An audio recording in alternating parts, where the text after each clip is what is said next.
Hi friend, this is Asim from Campus Law Center, Faculty of Law, University of Delhi. Today I would like to discuss landmark topic of law of torts which is mentioned in our case met. और ये जो topic है वो मुख्य रूप से legal maxim पे based है। नोवस एक्टस इंटरवेनियन जो मुख्य रूप से एक्ट ऑफ थर्ड पार्टी से रिलेटेड है। तो चलिए नोवस एक्टस इंटरवेनियन को आसान शब्दों में समझते हैं। देखिए नॉर्मली होता क्या है कि अगर प्लेंटिव ने कोई काम किया और उस काम की वजह से डिफेंडेंट को डैमेज होता है तो उस डैमेज के लिए प्लेंटिव को लायबल माना जाता है और प्लेंटिव को कंपनसेशन देना होता है। लेकिन मान के चलिए कि अगर प्लेंटिव ने कोई काम किया और काम करने के बाद किसी थर्ड पार्टी ने उस काम में इंटरवेन कर दिया और उसकी वजह से डिफेंडेंट को डैमेज हो गया तो उस डैमेज के लिए प्लेंटिव लायबल नहीं होगा। यही कहता है नोवस एक्टस इंटरवेनियन, जो मुख्य रूप से कहता है break the chain of causation, और ऐसे केस में प्लेंटिव को डैमेज के लिए लायबल नहीं माना जाता है। तो चलिए कुछ एग्जाम्पल के माध्यम से नोवस एक्टस इंटरवेनियन को समझते हैं।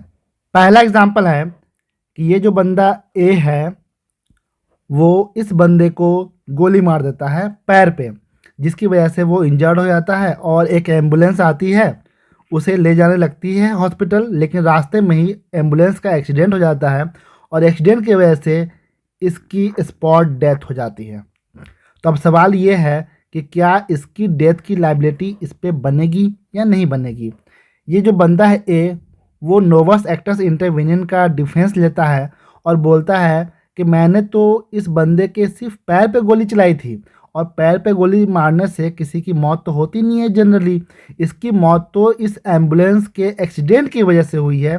तो यहाँ पर इंटरवेनिंग एक्ट जो है वो एम्बुलेंस का एक्सीडेंट है, इसलिए हम पर मर्डर का चार्ज नहीं लगना चाहिए। तो इस केस में इस बंदे पर मर्डर का चार्ज नहीं लगेगा और नोवस एक्टस इंटरवेनियन का बेनिफिट या फिर कहें कि डिफेंस इसे मिल जाएगा। हाँ, ये अलग बात है कि कोर्ट अगर चाहे तो इस बंदे पर अटेम्प्ट टू मर्डर का केस चला सकती है।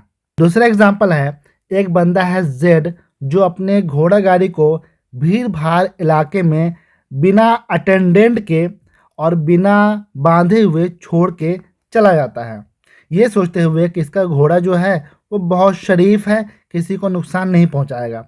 लेकिन होता क्या है कि कुछ शरारती बच्चे होते हैं, वो घोड़ा को देख करके उस पर पत्थर मारते हैं, उसे चिढ़ाने लगते हैं। घोड़ा जो है ये देख के थोड़ा सा सनक जाता है और दौड़ के भागने लगता है और इस वजह से थर्ड पर्सन को चोट आ जाती है उस घोड़े की वजह से और वो इंजर्ड हो जाता है। तो क्या थर्ड पर्सन की इंजरी की जिम्मेदारी जेड पे बनेगी? जेड बोलता है कि ये नोवस एक्टस इंटरवेनियन का केस है, यहाँ पर इंटरवेनिंग एक्ट है कि ये बच्चा जो है उसने घोड़े पर पत्थर चलाया, जिसकी वजह से घोड़ा जो है वो वहाँ से दौड़ के भागा और दौड़ के भागने की वजह से थर्ड पर्सन को इंजरी हुई है, इसलिए मेरी कोई लायबिलिटी नहीं बनती है।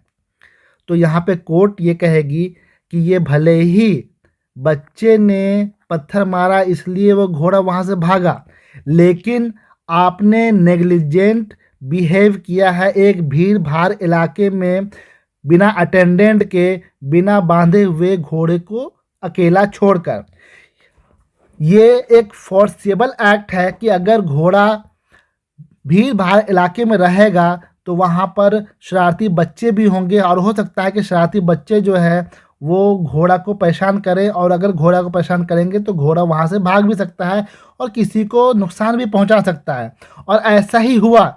इसलिए यहाँ पर जेड को नोवस एक्टस इंटरवेनियन का डिफेंस नहीं मिलेगा और इसकी लायबिलिटी बनेगी। तो देखिए पहले केस में जो एम्बुलेंस की जो घटना थी उसमें वहाँ पे फोर्सिबिलिटी नहीं थी, कोई नहीं सोचा था कि गोली मारने के बाद बी जो है एम्बुलेंस से जाएगा तो उसका एक्सीडेंट हो जाएगा और वो मर जाएगा, ऐसा सोचना बहुत ही अनप्रेडिक्टेड है।